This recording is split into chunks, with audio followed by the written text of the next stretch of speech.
काफी बच्चे इस बार मेरे वीडियो पे कमेंट कर रहे थे जो मैंने लास्ट वीडियो डाली थी। तो आज इस वीडियो के अंदर जो है मैं आपके सारे डाउट क्लियर करने वाला हूँ। आपकी स्कॉलरशिप के जितने भी डाउट थे वो आज मैं इस वीडियो के अंदर आपके लूंगा और एजुकेशन लोन से रिलेटेड भी डाउट जो है मैं इस वीडियो के अंदर आपके लूंगा। तो वीडियो शुरू करने से पहले जो मेरे बारे में जानते हैं, मेरा नाम है विनय और मैं अभी बीटेक कर रहा हूँ दिल्ली टेक्नोलॉजी यूनिवर्सिटी में। तो चलिए शुरू करते हैं अपनी वीडियो। सबसे पहले जो मेरे पास कमेंट आया था वो था कि भैया फी भरने के टाइम पे स्कॉलरशिप आ जाती है क्या? मतलब कि फी भरने से पहले स्कॉलरशिप मिलती है या फिर फी भरने के बाद? तो देखो जो आपकी स्कॉलरशिप होती है वो आपकी फी भरने के बाद आती है। मतलब याद देखो सिंपल सा है, फर्स्ट ईयर की स्कॉलरशिप आपकी सेकंड ईयर में आएगी और सेकंड ईयर की स्कॉलरशिप आपकी थर्ड ईयर में आएगी, थर्ड की आएगी आपकी फोर्थ ईयर में और फोर्थ ईयर की स्कॉलरशिप आएगी आपकी जब आप पास आउट हो जाओगे। तो इस तरीके से स्कॉलरशिप आती है। वो पहले आप देखते हैं कि आपने कितनी फीस भरी है, उस हिसाब से जो है आपको स्कॉलरशिप देते हैं। नेक्स्ट हम बात करते हैं तो भाई स्कॉलरशिप का बता दो एससी वालों के लिए। तो एससी कैटेगरी के जितने भी स्टूडेंट है ना यार, तो मैं उनको एक ही स्कॉलरशिप सजेस्ट करता हूँ, वह है पोस्ट मैट्रिक स्कॉलरशिप। वो आपको ई डिस्ट्रिक्ट साइट्स पे जाके अप्लाई करनी होती है। अभी उसकी डेट नहीं आई है, जब आएगी तो मैं उस पर वीडियो बना दूंगा, क्योंकि मुझे भी यार उसका स्क्रीन रिकॉर्डिंग किसी से मारनी पड़ेगी। जो भी मेरे फ्रेंड्स है अभी जो मेरे साथ में पढ़ रहे हैं तो उनसे स्क्रीन रिकॉर्डिंग में ले लूंगा। देन उसके बाद जैसे जैसे वो अप्लाई कर रहे हैं तो मैं आपको बता दूंगा, ठीक है। एक बच्चा का कमेंट था कि भैया टीसी नहीं दिया स्कूल वालों ने, माइग्रेशन सर्टिफिकेट चलेगा क्या? तो मुझे लगता नहीं, मुझे तो टीसी की कहीं जरूरत नहीं पड़ी, ठीक है, एडमिशन के टाइम पे। तो एक बार आप देख लेना, बाकी तो सिर्फ 12th का रिजल्ट ही चाहिए होता है, बस वही उसी की नीड हुई थी एडमिशन के टाइम पे।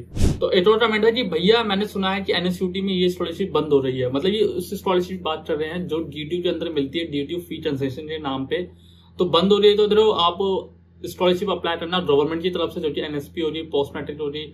जनरल वाले के लिए यार स्कॉलरशिप मुझे यहाँ पे नहीं नजर आती है, बट ओबीसी एससी एसटी इन सबके लिए स्कॉलरशिप है, वो अप्लाई कर सकते हो। और कौन सी स्कॉलरशिप है वो भी मैं बड़ी वीडियो में बना दूंगा आगे। मैंने बताया भी था एनएसपी भर देना या फिर पोस्ट मैट्रिक भर देना, प्री मैट्रिक, बहुत सारी स्कॉलरशिप है। तो आपको कौन सी बेस्ट होगी वो भी मैं उसके ऊपर वीडियो बना दूंगा, ठीक है। तो जितनी भी स्कॉलरशिप लेकर आप डाउट देना, साइड क्लियर होने वाले हैं आने वाली और वीडियोस में, और कैसे कैसे भरना है स्कॉलरशिप वो भी मैं आपको बता दूंगा। एक और कमेंट था कि भैया एससी वालों की ट्यूशन फीस सच में नहीं लगती है, इनकम 8 लाख से कम है, बताओ भैया डर लग रहा है कि एडमिशन लूं कि नहीं लूं। यार बिल्कुल भी आपकी नहीं लगती है, ठीक है। आपकी जो 100% स्कॉलरशिप जो आपको मिल जाती है। जितनी भी आप फीस भरोगे फर्स्ट ईयर के अंदर, सेकंड ईयर के अंदर आपके सारे पैसे आ जाएंगे आपके बैंक अकाउंट में। देन उस पैसों से आप सेकंड ईयर की फीस भर देना और ऐसे ही आप करते रहते हैं, आपकी पूरे 4 साल की जो फीस है वो रिफंड हो जाती है। तो डोंट वरी यार, जितने भी एससी या एसटी कैटेगरी के स्टूडेंट है उनकी फुल फी रिफंड हो जाती है, तो उसमें कोई दिक्कत नहीं है। एमबीए तो भी मिलेगा क्या भैया? एमबीए वालों को पता नहीं मुझे, ठीक है, एमबीए वालों को मिलती है नहीं मिलती है, एक बार आप चेकआउट कर लेना कॉलेज में आके। तो एक कमेंट था कि मेरे बेटे ने फुल फी के लिए ई डिस्ट्रिक्ट पर अप्लाई किया था, मतलब 95,000 ही आया है, क्या बाकी पैसे रिफंड होंगे बताइए प्लीज। या देखो जो मेरा दोस्त है वो एससी, मतलब वो एससी कैटेगरी का है, तो वो पोस्ट मैट्रिक स्कॉलरशिप भरता है। तो जितनी मेरी उससे बात होती है तो वो मम्मी से यही बताता है कि उसके साथ पैसे जो है ना किस्तों में आते हैं। मतलब पहले हाफ पेमेंट होती है, फिर उसके बाद हाफ पेमेंट जो है वो आप पास आउट होने के बाद आती है। जैसे अभी मैं स्कॉलरशिप भर देता हूँ जैसे सपोज, तो उसके बाद क्या हो रहा है कि बीच में जैसे एक सेमेस्टर खत्म हो रहा तो उसके बाद जो है उसके पैसे आते हैं। उसके बाद जो बचे हुए पैसे हैं वो सेकंड सेमेस्टर खत्म होने के बाद आते हैं।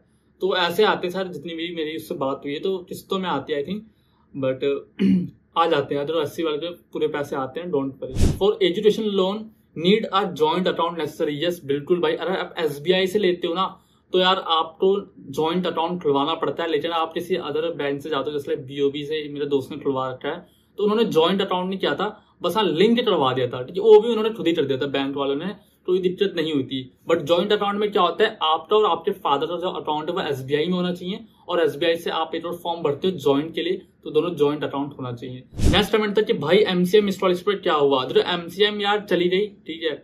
जब से देखो मनीष सिसोदिया जी जेल में रहे हैं तब से स्कॉलरशिप नहीं आ रही है, यही सच है, ठीक है। जब से वो जेल में रहे तब से स्कॉलरशिप नहीं आ रही है। एमसीएम जो मिलती थी वो दिल्ली गवर्नमेंट की तरफ से मिलती थी, तो जैसे ही मनीष सिसोदिया जेल में रहे वहां से स्कॉलरशिप जो है बंद हो रही है एमसीएम। तो जितनी भी ओबीसी कैटेगरी वाले बच्चे थे ना यार, जो ओबीसी कैटेगरी के राशन कार्ड था जिनके पास, इसी स्कॉलरशिप के ऊपर डिपेंड थे। तो मैं आपको बताता हूँ, ठीक है, जो अपने क्लास से जितनी भी ओबीसी कैटेगरी के स्टूडेंट थे ना, तो फर्स्ट ईयर के अंदर सबको पता था कि एमसीएम स्कॉलरशिप आती है, उसके अंदर उनको जो है पूरी ट्यूशन फी रिफंड हो जाती है बिना किसी दिक्कत के। सिर्फ इनकम जो है 1 लाख से कम होना चाहिए, या फिर 1 लाख का होना चाहिए, या फिर आपके पास राशन कार्ड होना चाहिए।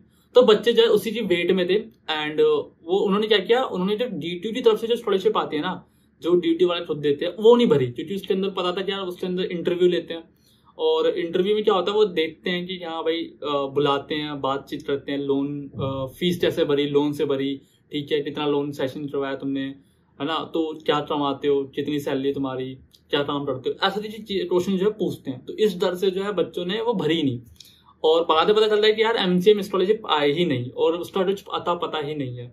तो बच्चों का जो है फर्स्ट ईयर में मतलब कट गया कि भाई अब तो स्कॉलरशिप हम कौन सी स्कॉलरशिप भरे।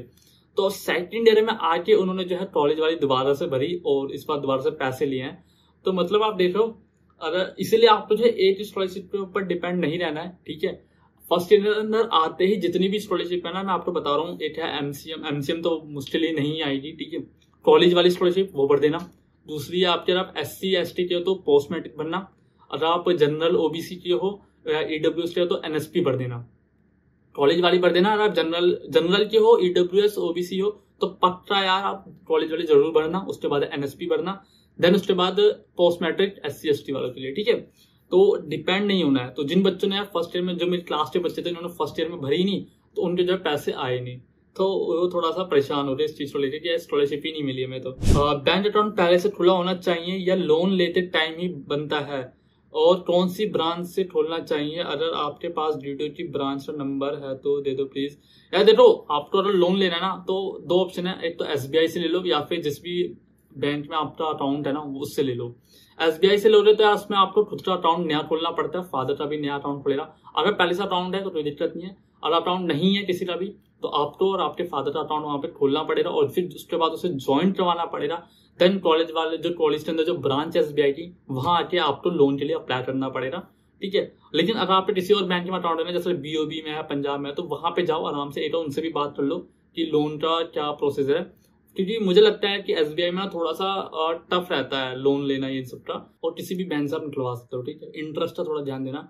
बाकी आप DTU NSUT में आओगे तो Tier 1 कॉलेज है, 9.15 से ज्यादा इंटरेस्ट आपका नहीं लगने वाला है। टूर्नामेंट था, मुझे दोबारा फी करनी है सेकंड ईयर की, तो उसका प्रोसेस क्या हो रहा है? अगर आप लोन से करना चाहते हो तो सेकंड ईयर से पहले आपको जाना है वहाँ, जो भी आपका टाइम लाइन आया, सिंपल सा जाओ यार, जिस भी बैंक से आपने लोन ले रखा है वहां पे जाओ, उससे बोलो कि भाई मुझे फी पे करनी है, एंड वो आपको जो लास्ट सेमेस्टर है कुछ रिजल्ट देख लेगा, ठीक है, कि आप पास आउट हो या नहीं हो, कि पास हो रहे हो या नहीं हो रहे हो, तो वो रिजल्ट जरूर मानते हैं वो। फिर वो रिजल्ट आप जो भी शेयर कर देना और उनसे बोलो कि वो आपको जो है फी पे कर देंगे, ठीक है। उसके बाद भैया 95K सीट एक्सेप्टेंस फीस देने के बाद जो फिजिकल वेरिफिकेशन करवानी रहती है उसमें भी कुछ अमाउंट देना पड़ेगा क्या?